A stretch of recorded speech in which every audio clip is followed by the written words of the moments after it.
You will hear a number of different recordings, and you will have to answer questions on what you hear.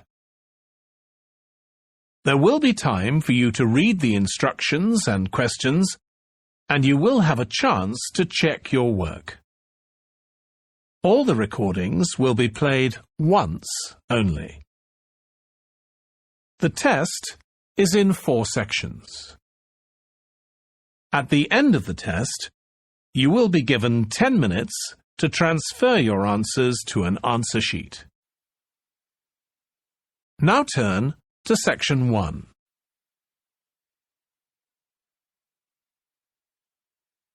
Section 1. First, you have some time to look at questions 1 to 5.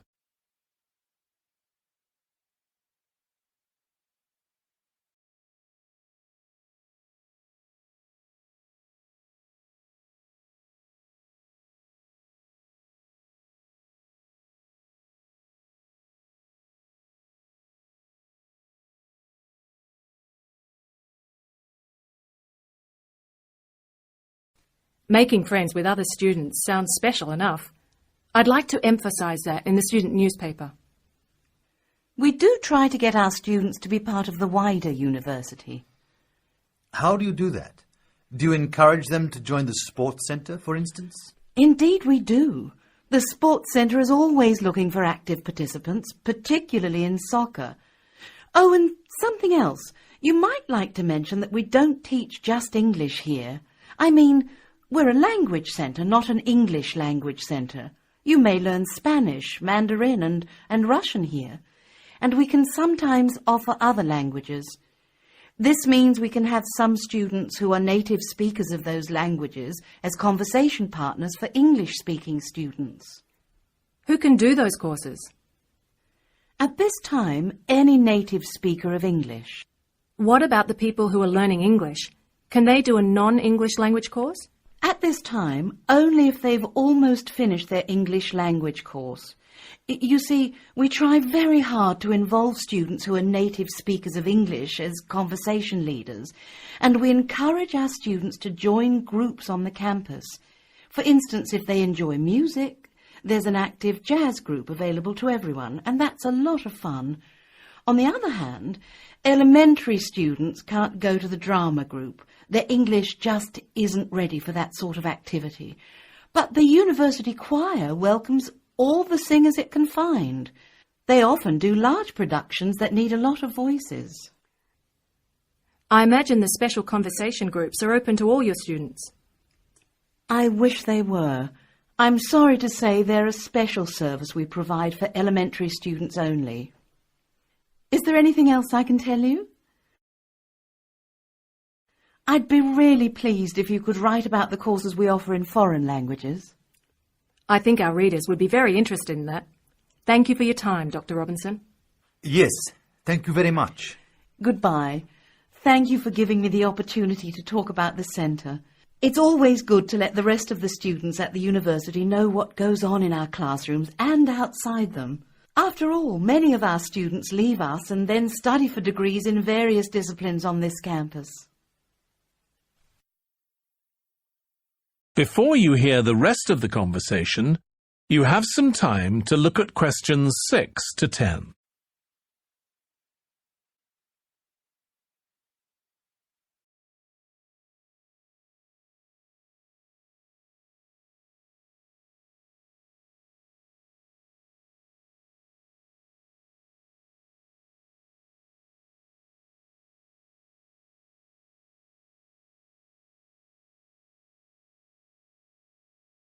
Now listen and answer questions 6 to 10.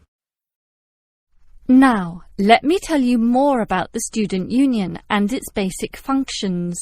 In general, there are 3: social, organisational and representational. Let's look at the first one. Basically, the union provides many social outlets for you to relax and have a better life at university. If you go to our union office, you'll find a list of the many clubs and societies we have, where you can make many friends with people who share a common interest. So, After class, sit with them in the cafeteria and discuss whatever takes your fancy. We also maintain sporting facilities and even our own gym, allowing you to relieve some of that pressure and worry after a particularly hard session in the classroom. And we have some small shops and other places where you can buy clothes and sporting gear, in other words, some retail outlets. And if you flash your student union card, you'll get up to 20% discount at the bookshop. But unfortunately, there are no discounts at the union cafeteria. Sorry, no cheap cappuccinos.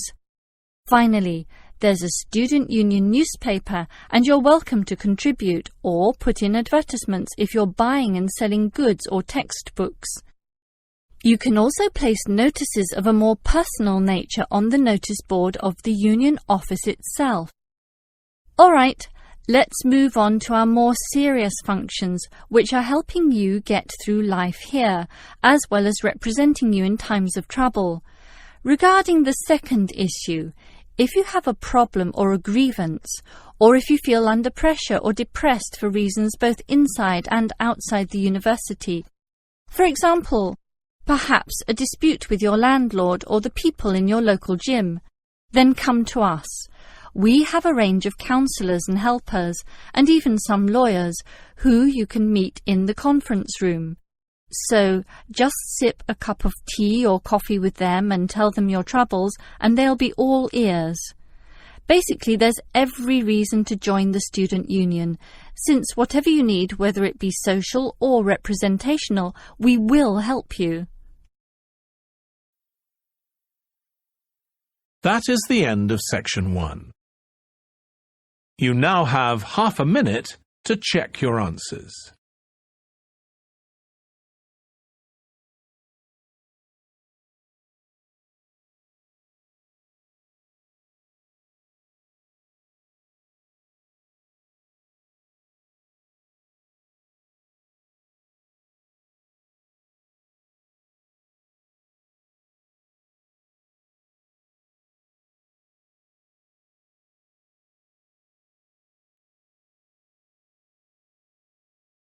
Now turn to section 2.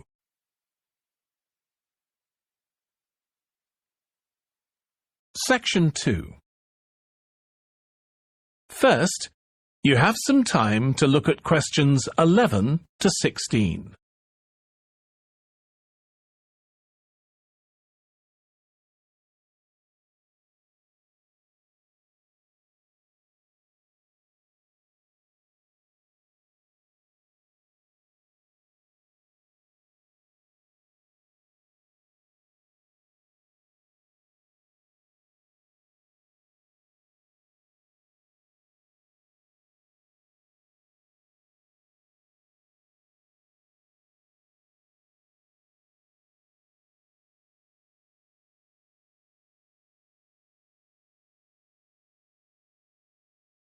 Now listen carefully and answer questions 11 to 16.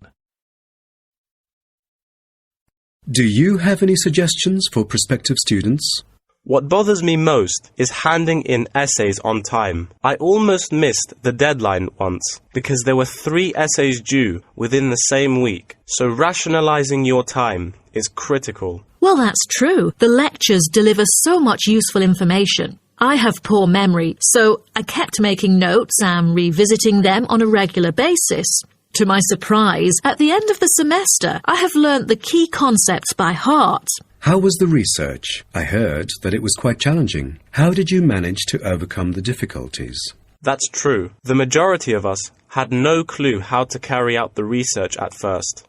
Fortunately, when I was digging up reference materials at the library, I sought help from the librarian. She taught me about finding the appropriate resources and choosing the proper research methods. Have you checked out the online forum? Yes, it has become a habit for me to visit the forum regularly. In a sense, it extends classroom learning. It is where the students post academic problems that they come across and get support from the faculty members. Some of my classmates didn't do so well during the placement tests. I feel that background reading is necessary. Lastly, do you have anything to say to the freshmen?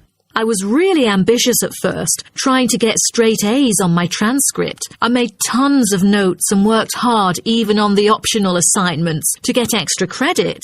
I stressed myself out before having an emotional breakdown. After consulting my advisor, I found it important to set realistic goals. Don't push yourself too hard. It is wise to sort out your priorities.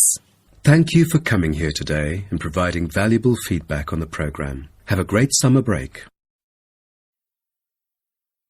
Before you hear the rest of the talk, you have some time to look at questions 17 to 20.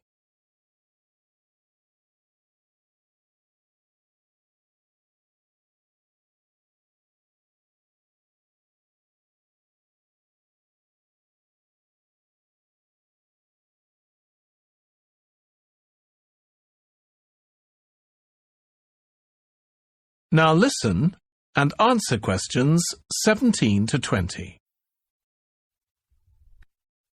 Now, I would like to introduce some of our most popular sports facilities here at Northfield Sports Complex. Our 25-metre swimming pool is the centrepiece of the complex, combining modern, bright and airy surroundings with fully up-to-date changing facilities. The pool is excellent for learning how to swim, improving techniques and, of course, competing in school competitions. It is also bookable for private functions, including pool parties, where lifeguards are available. Next, we have the only climbing wall throughout the whole town. Many would see rock climbing as a type of extreme sport, exposing great risk to those who participate. But actually, under proper guidance, and with close supervision by the coach here, it is a perfect sport for the youth to increase their flexibility and strengthen their muscles. I have to mention our skating rink once again. As our most popular facility, it has been prominently featured in a TV commercial we've released recently. There is no other skating rink larger than ours within the whole nation.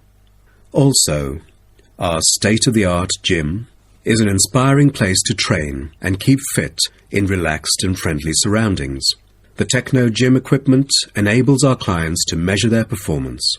If you book a one-on-one trainer, he or she might suggest a future training plan and help you train more systematically. That is the end of section 2. You now have half a minute to check your answers.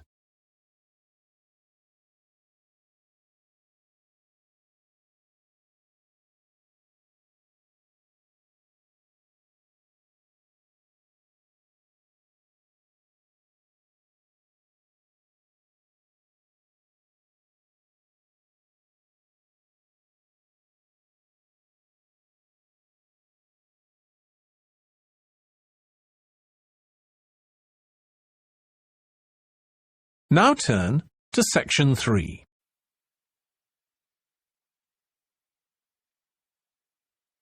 Section 3. First, you have some time to look at questions 21 to 25.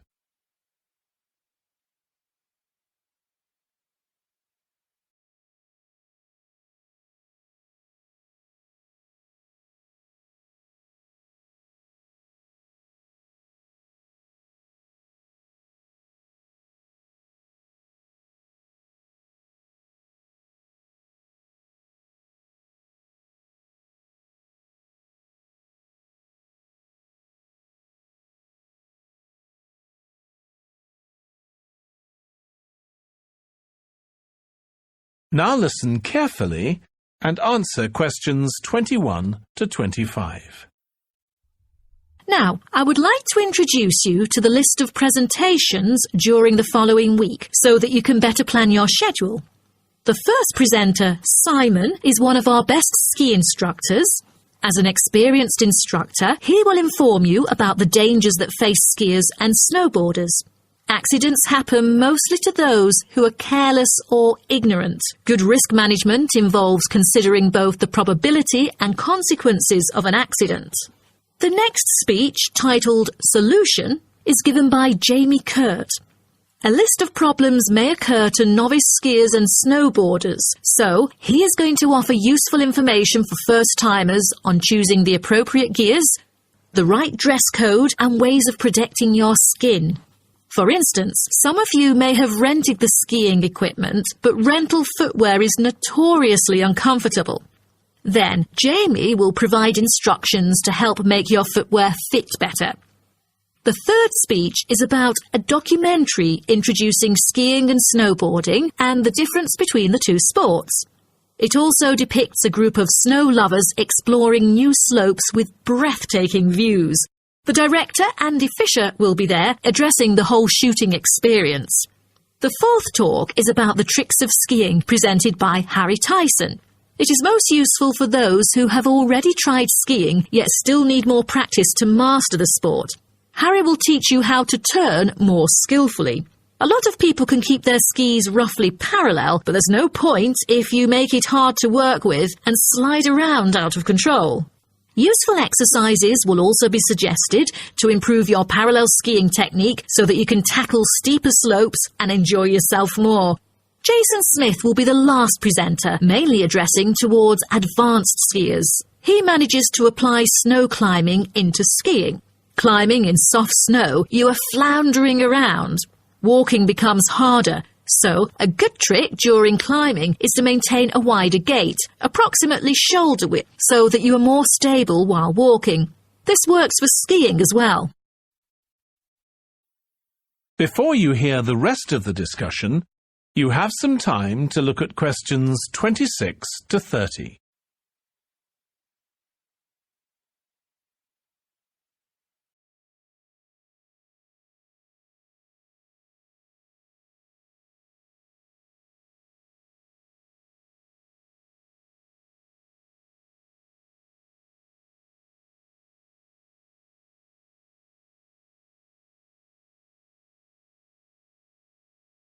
Now listen and answer questions 26 to 30. So, what I'm going to talk about to you today is something called tea tree oil, which was first extracted from Melaleuca alternifolia in Australia. This species remains the most important commercially. Several other species are cultivated for their oil extraction. There is a very long history of tea tree oil's use in aromatherapy. Traditionally, Melaleuca alternifolia leaves were crushed and the oil was inhaled by the Aborigines of Australia for the treatment of coughs, colds and also for the treatment of wounds. For instance, they chewed the young leaves to alleviate headaches and took them to treat sore throats or skin ailments. The Aborigines world was discovered by Willem Janszoon, a Dutch explorer who was the first European to sail to Australia. In 1606, he reached the northern coast of Australia in his ship. Then several voyages of exploration followed in the first half of the 17th century. The Dutch found it a paradise on earth for man's well-being, with timber, stone and lime for building. There was also plenty of salt, and the coast was full of fish.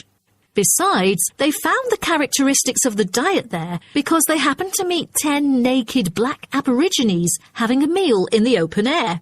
While the value of tea tree oil originated from Australia, it was gradually known and tested by the outsiders. In the middle of the 18th century, Sir Hugh Palliser, an officer of the British Royal Navy who had been to Australia several times during that period, got serious injuries all over due to his experiences in several wars. For more than the last 15 or 16 years of his life, he seldom laid down on a bed because of the constant pain in his leg. Then he tried tea tree oil, as it was said that tea tree oil could operate as a very powerful immunostimulant for pre- and post-surgical care. The use of the name tea tree, also called paper bark trees, probably originated from Captain James Cook's description he made soon after he had arrived at the coast of New South Wales in 1770. At the time, he witnessed some Aborigines of Australia using one of the shrub's leaves to make an infused drink in place of tea. In the 1920s, Some human clinical research and the documentation of many benefits associated with tea tree oil were credited, which were made by Dr. Arthur Penfold, an Australian government chemist.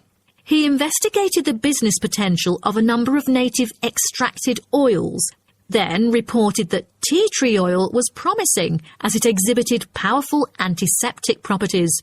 But after World War II, the entry of antibiotics declined the use of natural products in medicine, which had a negative effect on the production of tea tree oil. That is the end of section 3. You now have half a minute to check your answers.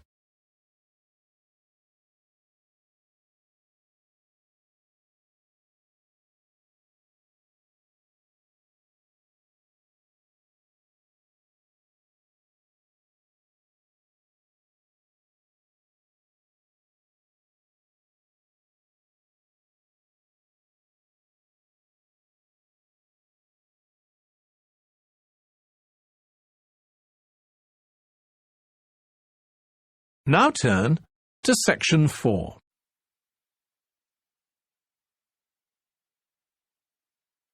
Section 4. First, you have some time to look at questions 31 to 40.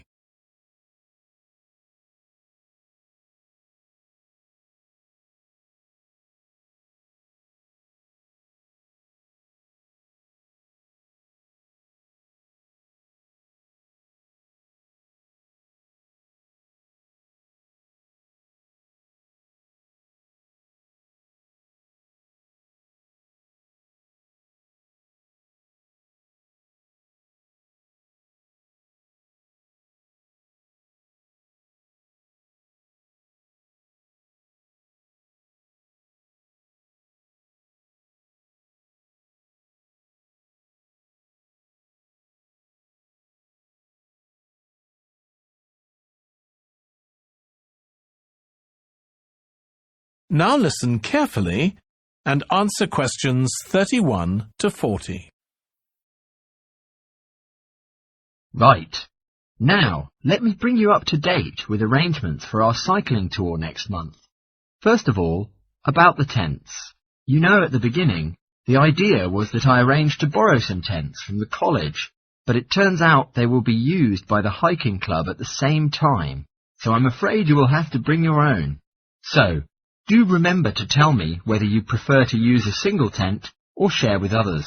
In this case, I'll know how many tents there'll be when I make the reservation at the various campsites. Last time, some of you said you would like to hire bikes and pick them up when you arrive, instead of taking your own. Well, I've asked lots of shops or agencies about bike hiring in St Andrews, the town where we'll be arriving, and unfortunately there aren't any shops that offer this service, so which, I'm afraid, means taking your own. I'll book them on the train when I book the train tickets, which reminds me, I'll need to know the exact number of people going too, so that I can get a group discount on the train fare. Another one that'll need to be booked is tickets for the football match we discussed last time. I've inquired about availability, and there are only a few seats left, so anyone who wants to go will need to get tickets very soon, ideally today or tomorrow. At our next meeting, I'll be able to give you all individual packs with the final program and something about the area we'll be cycling through and places we'll be visiting. I'm afraid I haven't had the time to do that yet.